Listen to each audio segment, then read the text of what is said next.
Wait. What's happened? What? No! Oh god, no! They're gone! The cartridges are gone! No! No!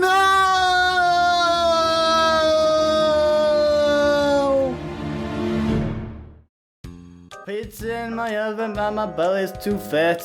Rhythm doesn't whine, and I don't know why. Oh look, I just did Retro, all my get high. up! Oh, hey, Look at yourself. You're a mess. What happened?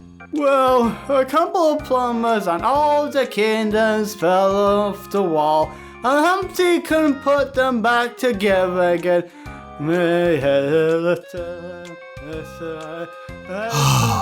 Look, not all the Mario games are gone. What?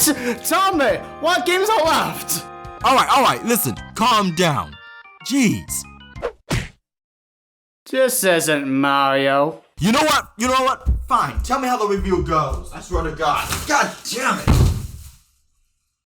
I'm not playing this piece of toilet.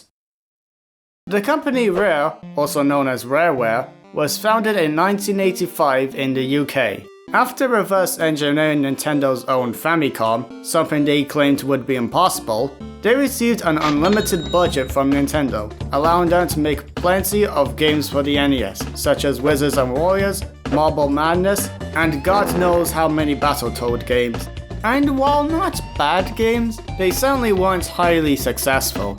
Around the time the NES was out, Rare decided to take a risk and spend all of their financial waffle-making machines on Silicon Graphics workstations, which made 3D models, a new thing at the time. And while Nintendo was figuring out how to compete with Sega's Aladdin, Rare came up to them and was like, "Whoa dude, I got models that can make your games into the next dimension, bro!" Sure, why not? It was then decided that with the power of 3D, Rare would reboot Donkey Kong, and it was a good move since the series has laid dormant for about 9 years at the time.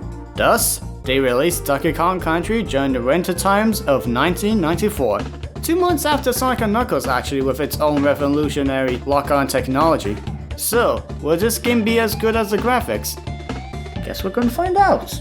So the story goes as follows. Donkey Kong and his nephew Diddy Kong now live on this island known as Donkey Kong Island. One night, these creatures called the Kremlins, led by King K. Rool, stole the banana hordes of the Kongs, and it's now Donkey's and Diddy's job to get them back. Why do the Kremlins want the bananas so badly? I don't know. Is getting them back worth the risk? Probably not. But hey, apes. The game is a platformer, similar to Mario. You run, you jump on enemies, you make it to the end of the level, all those stuff. But since we're in the jungle here, there are a couple of differences. For one, instead of collecting coins for extra lives, you're collecting bananas, of course. Along with jumping, you can also do a roll attack, and with Donkey Kong, you can do this ground slam. This is pretty much pointless, so let's move on. Oh yeah, when you find and break a DK barrel, you'll get either Donkey or Diddy Kong depending on who you are at the time. Along with acting as an extra hit, they are both slightly different. Donkey can jump on enemies that Diddy can't normally, and Diddy moves a bit faster. And speaking of the DK barrels, there are barrels of all kinds. Regular barrels, cannon barrels that shoot you out, continue barrels, TNT drums, steel kegs, barrel out the wazoo. This game wants you to know its roots. Along your journey, you may also find these crates that will have a rideable animal body. Rambi can ram into enemies, Winky can jump really high, Expresso can run fast and glide in the air, Squawks can light up a dark area but he only appears for one level, and Ingard is basically Rambi but underwater. I'll get to the underwater levels in a bit. Along with being really helpful, they can also access bonus areas. And that brings us to the bonus areas. On the surface, they're not much, just chances for extra lives. But there are over 50 bonus rooms, and for some reason, they're key to getting 101% on your save file. Not gathering collectibles or anything like that, just finding the bonus areas. I mean, it's different, I'll give them that. Oh, of course I found them all, what do I look like, a loser? In addition to Donkey and Diddy, there are 3 other Kong members to help you out. First, there's Cranky Kong, Donkey Kong's father, or grandfather? I'm a little confused on that part. By the way, Cranky Kong was the original Donkey Kong prior to this game, and this Donkey Kong was Donkey Kong Jr. It'll be a crime if I didn't mention that. Anyway, he just gives you hints on where to find the bonus areas, but he mostly goes on and on about how his days and games were much better than the ones at that point in time. I like him. He's got good taste. Next is Funky Kong. He's just here to act as a means of transport from one big area to the next.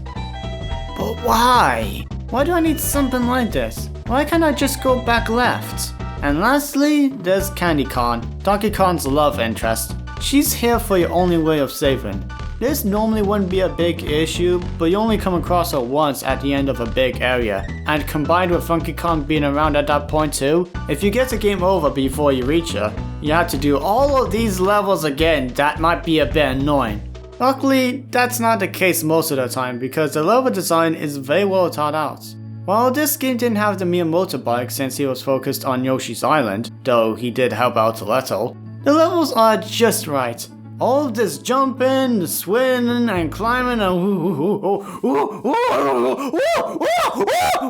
it all feels so perfect in my opinion. And I especially like the themes, like the countless jungles, caves, Winter Wonderland, crystal mines, and probably more jungles. But I especially love the stages with the gimmicks. There are the underwater stages with the swimming monkeys, keeping up to date with the memes, baby!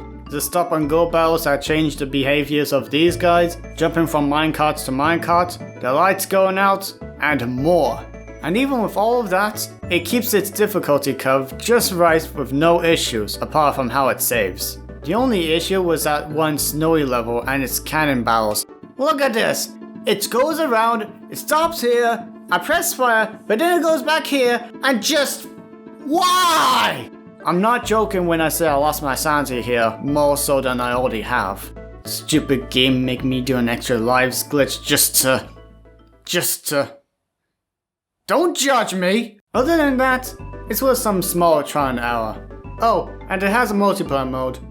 No matter which mode you pick, it's a taking turns gameplay, so... pass. And as for the bosses, they're alright, nothing special. Would have preferred more creative characters, but oh well. The fights are at least good. Especially King K. Rool's fight and its fake credits. Ha! But whatever, he's down, all is well. This whole game was about bananas. Now to talk about the selling point. Yeah, I like the graphics. With the power of Silicon graphics, they were able to compress the frames just enough to fit onto an SNES cart. And I'm glad it looks great. It matches the environment, which also looks great. It's realistic but still a bit cartoony. It all just mashes together. Although, in my opinion, it doesn't look as good when played on a HD console, emulator, etc.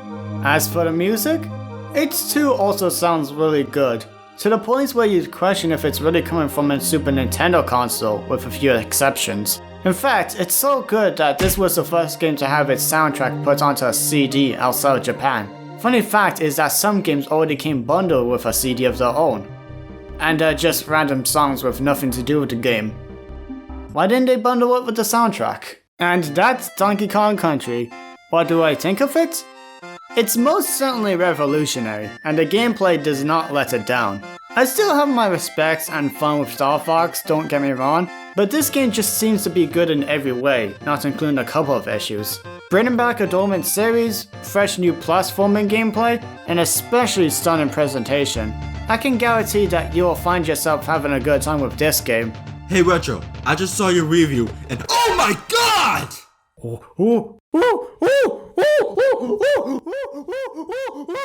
Monkey!